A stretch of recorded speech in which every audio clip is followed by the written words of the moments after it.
Morgan Parker is a man on a mission to ride his motorcycle from Hong Kong to Brisbane, Australia on a voyage that will see him travel through 10 countries and in the process raise awareness about 10 of the most important charities across the region. It's an adventure that'll test his limits during a trip that'll be exciting, dangerous, eye-opening and always breathtaking. Join him each week as he travels wheel to wheel.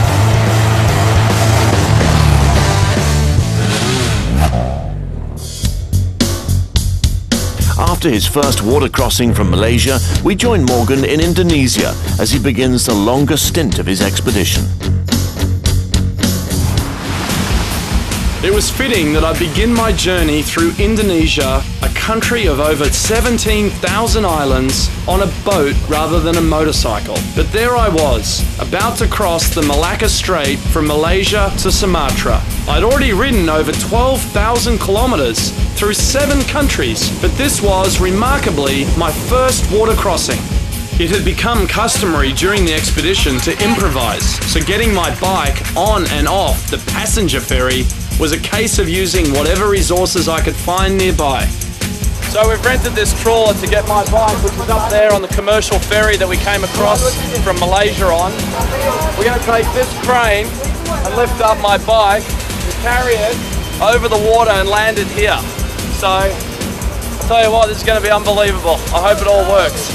For 1.5 years, I've been imagining this very moment. Countless people had asked me, Morgan, how are you going to get your bike from Hong Kong to Australia? There's a lot of water in between. Did I imagine an earth mover being part of the answer? Not exactly, but hey, it worked. After slipping an industrious local fisherman $30, my bike was lifted off the ferry and I could look forward to the 8th country on the wheel-to-wheel expedition. I made it into Indonesia. Took 3 hours to get through the Dumai. Because I had to take all of the fuel out of the bike to put it on the ferry, I've now run out of fuel. Luckily I was able to get pretty close to a petrol station here and just walk my bike there. It's the first time I've run out of fuel on the wheel-to-wheel expedition. Smooth roads, courteous drivers, and traffic rules? I'd left all of that behind in Malaysia. This was hardcore and extremely dangerous riding. From Dumai to Medan, I faced 600 kilometers of utter chaos. But there was an unexpected surprise waiting for me in Medan. A huge group of Harley-Davidson motorcycles parked right outside my hotel. I figured this had to be an opportunity. It's 5 a.m. in the morning. The reason I got up this early to ride is that there's 55 Harley-Davidson riders here in Medan, coincidentally going in exactly the same direction I am, and that's north to Banda Aceh today. They're here on their annual ride convention. There's 55 bikes, so I thought it'd be a good idea to tag along and have some fun. This will be the second Harley-Davidson group I've ridden with in 1 week, once in Malaysia and now here again in Indonesia. Fantastic stuff. We started out before dawn with a full police escort and several support vehicles. Like Moses parting the Red Sea, traffic was pushed to the side.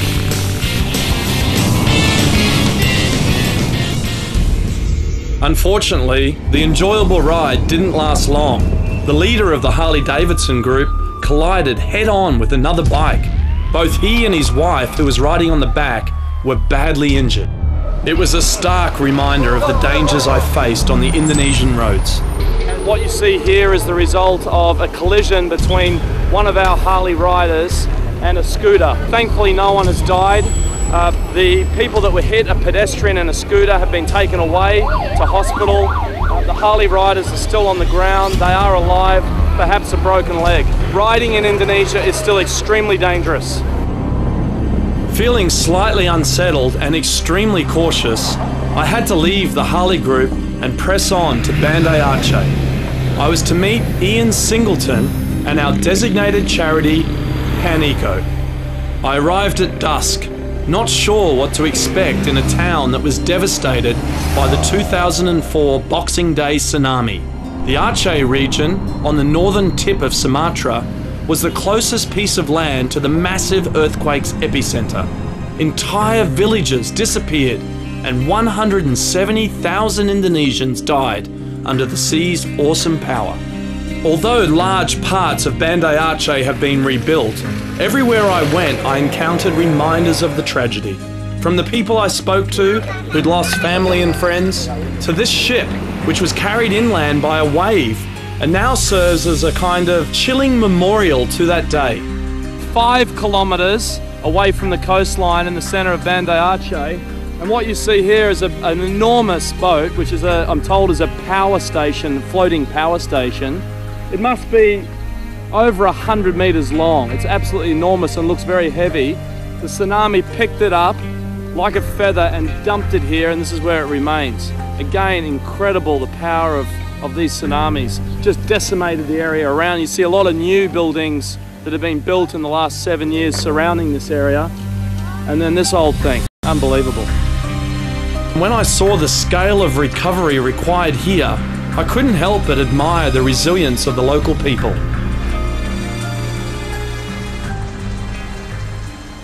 I met up with Ian of Pan Echo and a popular former provincial senator, and together we rode out of town on a brand new highway funded by the US government. The ride was fantastic and offered me a variety of surfaces, from newly sealed blacktop to sand to dirt, and of course, more water crossings.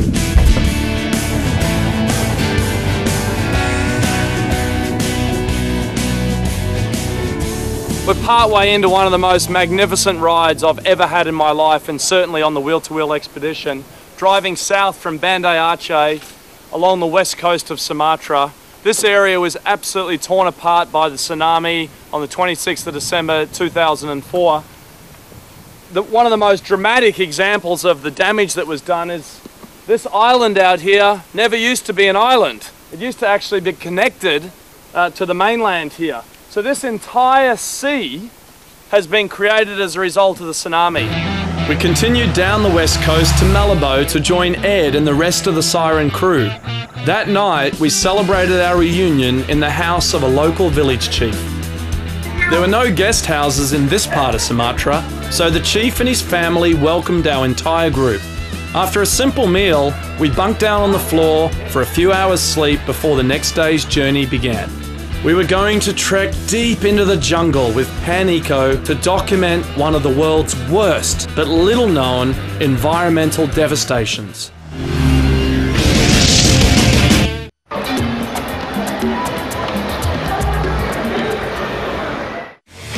This week on Wheel to Wheel, Morgan Parker endures a dangerous ferry crossing to get to East Timor. Smooth as. And meets the country's president in the process. Every day that I have to be such a prominent person. Before learning about action for change and some underwater delights.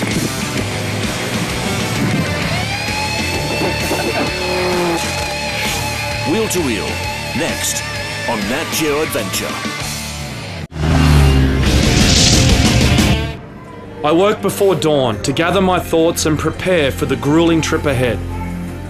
When we started researching charities for the wheel-to-wheel expedition, I knew there was a lot I had to learn about the real gritty, unheralded work being done to protect the environment. Like many of you out there, I had no idea what a peat swamp was, let alone how crucial it is to the health of our planet. But here, hundreds of kilometers away from what we might call civilization, Pan Eco opened my eyes to a serious and alarming problem. We're about to go up the river with Pan Eco to see the Tripa peat swamp and see the environmental devastation that's taking place here in Sumatra. Ian, who's a former zookeeper and an orangutan specialist, joined Pan Eco to head up their Sumatra orangutan conservation program. He informed me that it was the powerful palm oil industry that was the culprit behind the deforestation we were witnessing. Oh, wow. Now this is what I came to see and what people need to see. This is cataclysmic. Yeah. Looks like an asteroid's just torn through here. It was all primary rainforest until about 3 months ago. This is a palm oil plantation in preparation. What a disaster. Yeah, it is. I mean, if you see that, that was beautiful primary rainforest until a few months ago, the whole thing. But once you take away the trees, the sun gets in, it dries it all out, the peat oxidizes, releasing carbon dioxide to the air, and that causes the greenhouse effect and contributes to climate change. And also, once you dry the peat, it starts to subside. It goes down about 1 meter a year. Wow. And we're only like a few kilometers away from the sea right now. So within 20 years, this will all be under the sea. Coastal peat swamps are like vast underwater forests, rich in carbon and home to a huge variety of plants and animals. They protect the coastline, prevent flooding, and provide sustenance for man and animals alike. According to Ian, the remaining forests and swamps of Sumatra are home to some 6,000 orangutans. The largest concentration in the world lives right here in the Aceh peat swamps. But conversion of these swamps for palm oil plantations is endangering not only the fragile orangutan population, but the biodiversity of the entire region. On dryland forests like this, it just replaces all the wildlife. I mean, look around you. Can you see a bird or a mammal or anything? Nothing. I mean, the palm oils, they kind of look fairly pretty to some people, but nothing lives here. So for biodiversity, it's devastating. Forests have other uses. They provide water, they provide security, they even provide microclimates here. Some of the plantations here have the highest yields in the world, and the reason is because they're next to the forest, and they have the microclimate that's ideal for it. If you take that forest away, even the palm oil plantations lose. While everyone I spoke to agreed that the peat swamps must be saved, the mighty palm oil industry was a formidable foe. So PanEco's local partner, a group called Yell, decided to work with big business instead. Their goal? To show plantation companies how they can integrate with local communities and create an environmentally sustainable business. Through the pilot study, we tried to send a message that palm oil can also be sustainable and eco-friendly. It means that also you can also develop palm oil with the community, not always doing a big, large scale oil palm company which destroys the environment, destroys the source of livelihood in the area. But you can also give the possibility for the smallholders, for small farmers, to get the benefit from palm oil, and it's sustainable and eco-friendly. In the middle of a barren stretch of swamp, I pulled my boot out of the thick peat. I think I'm down 5 million years. I was now vividly aware that this land should be underwater, flourishing and thriving, but it wasn't. This carbon oxidization may be happening far away from high-rises, Wi-Fi and double espressos, but there's no doubt it's affecting the entire world. Deforestation of the peat swamps in Indonesia has a major impact on climate change globally. Out of sight, out of mind. Nobody cares.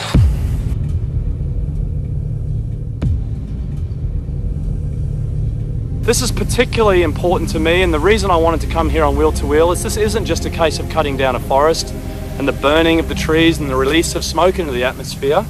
It's not the regenerative benefits that the trees that are lost are producing. It's all of that, plus millions of years of carbon that's being released in the atmosphere. The bottom line is that this is the last frontier. You know, once you lose this, you've lost the Southeast Asian rainforest. If we don't do something now, it's gone, because Malaysia and everywhere else has already lost theirs.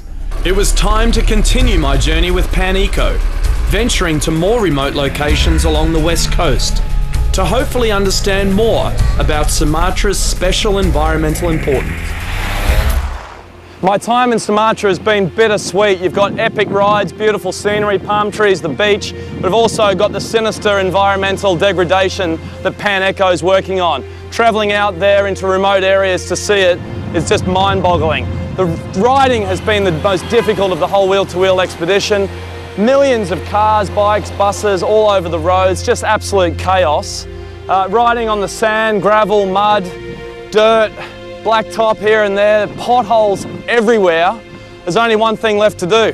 Like a good Queenslander, go and have a swim.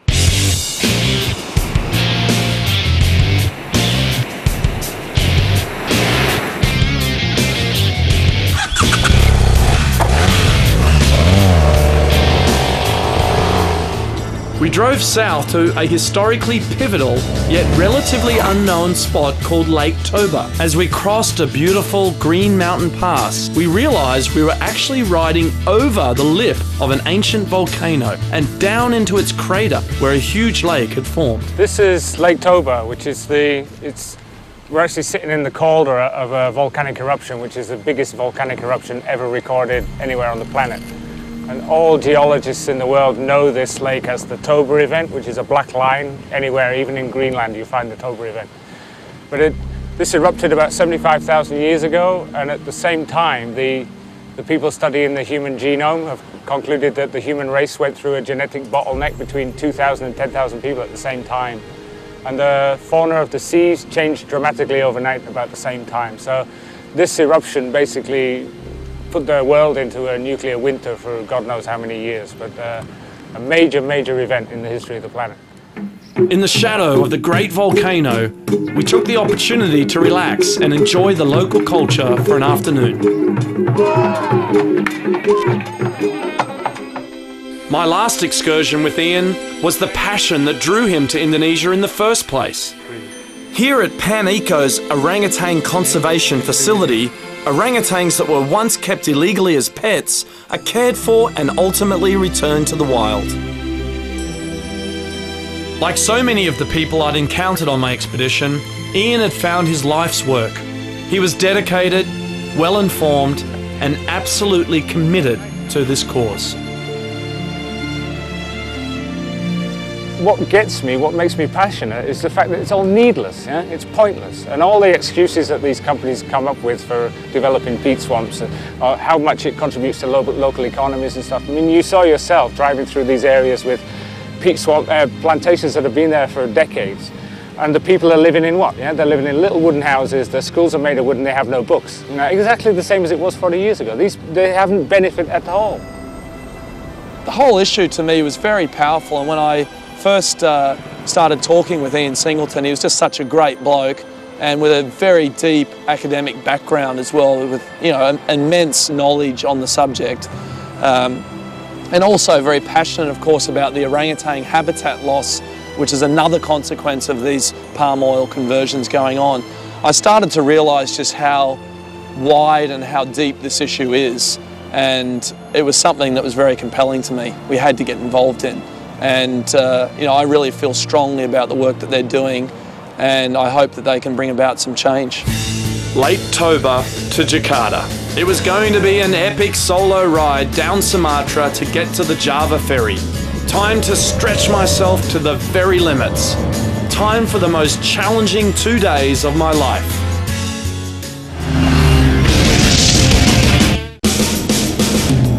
It was only just after sunrise and I'd started my marathon ride to Jakarta with my first tyre puncture of the entire expedition.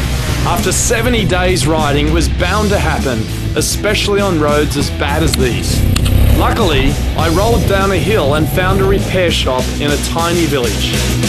A friendly father and son team fixed me up and I was back on my way to a very important milestone.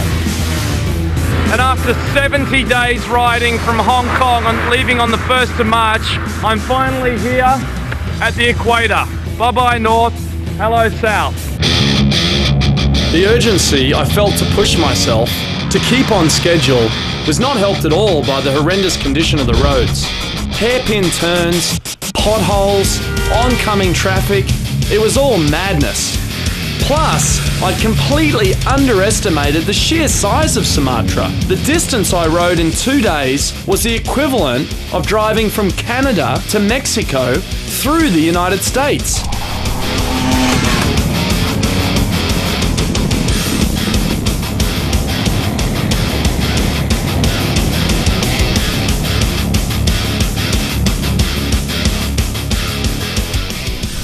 After 18 hours of riding, I grabbed a quick nap by the side of the road and pushed on to the pier. The ferry ride to Java offered a brief respite, preparing me for another 2.5 hours of horrendous gravel roads and traffic into the Indonesian capital.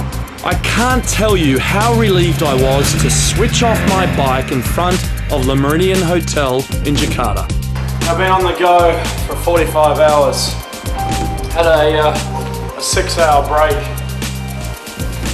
in the middle, and that's all. I haven't stopped for anything other than fuel, no food, no toilet breaks, nothing. I've been going hardcore, hell for leather. I need to eat.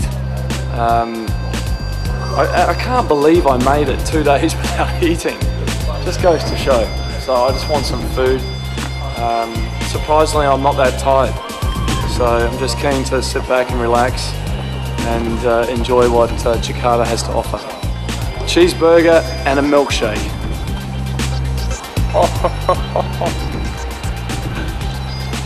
It's enough to bring me to tears. So good. Oh, it's great to be alive. I slept for 10 hours in the most comfortable bed you can imagine, then refueled with more food and some well-earned pampering. After 73 continuous days on the road for the wheel-to-wheel expedition, I feel like a broken man, particularly after my long ride to Jakarta. I'm now here at Le Spa at the Meridian in Jakarta, and I'm going to get rebuilt through some remedial massage. There's no doubt about it, I gambled with my life on that 2-day ride from Aceh to Jakarta. But I came out okay and was enjoying being back in the big city. Bye-bye. I'd lived here when I was just starting out my career 16 years ago. But life can change in an instant. For me, my luck ran out near Bandung, a few hours east of Jakarta. The guy was on a scooter. He hit my right pannier, smashing my pannier. My bags flew off the back of the bike, but unfortunately his bike was destroyed, and more importantly, he is now here in this hospital and has a broken leg, a seriously broken leg requiring an orthopedic surgeon to fix it. Despite not being necessarily responsible for the accident, I quickly identified that this guy would not have the means to pay for such a significant injury, so I brought him to the hospital, and I've been here for the last few hours. I'm getting a little bit nervous at the moment because the police are asking me to sign a statement which is written in Bahasa Indonesia, which I don't understand. No one here speaks English, so I'm a little bit worried about signing it, not knowing exactly what it says. As I struggled with the anxiety I felt about the man's injuries, I still had to contend with the police, the Australian embassy, the man's family, and the growing fear that I might be the target for, at best, extortion, at worst, revenge. So the good people at the hospital translated it for me, and I trusted their translation. I had it done by 2 people independently and ultimately signed the document and got away. With the help of Gratiano at BMW Motorrad, I got my bike to his friend's garage in Bandung. The guys there were brilliant and repaired the damage in just 1 day. I left Bandung and headed east through the towns of Yogyakarta, Solo and Malang. Outside Yogyakarta, I stopped to tour Borobudur, the largest Buddhist monument in the world. It's a massive complex built around 750 AD and now designated a UNESCO World Heritage Site. The riding was at times spectacular, at times workmanlike. But after the stresses of the past week, I welcomed uneventful days and small pleasures, like a cold chocolate milk at the end of a long ride. Another ferry ride, another chance to unwind. What was it about boats and the open water that inspired such reflection? It had taken me 18 days to ride all the way through Sumatra and Java. I'd seen the absolute worst that both man and Mother Nature can throw at us. Tsunamis, volcanoes, and traffic. But most importantly, I'd witnessed the massive environmental destruction occurring in Aceh. I disembarked and rode for another few hours down to Denpasar, where Lavina and Arya joined me at the W Retreat and Spa. After a couple of days, I'd have to leave them again to set off for Lombok, Sumbawa and Flores, en route to Wheel2Wheel's 9th country, Timor-Leste. Hello, Timor-Leste. But first, I went down to one of my favourite places on the beach for a drink and to watch the sunset. The adventure would have to wait until tomorrow. A perilous ferry crossing beckons, but it's the only way to get to Timor-Leste, the newest and most anticipated country of Morgan's adventure. What's in store for Morgan on his next leg? Find out in the next episode of Wheel2Wheel.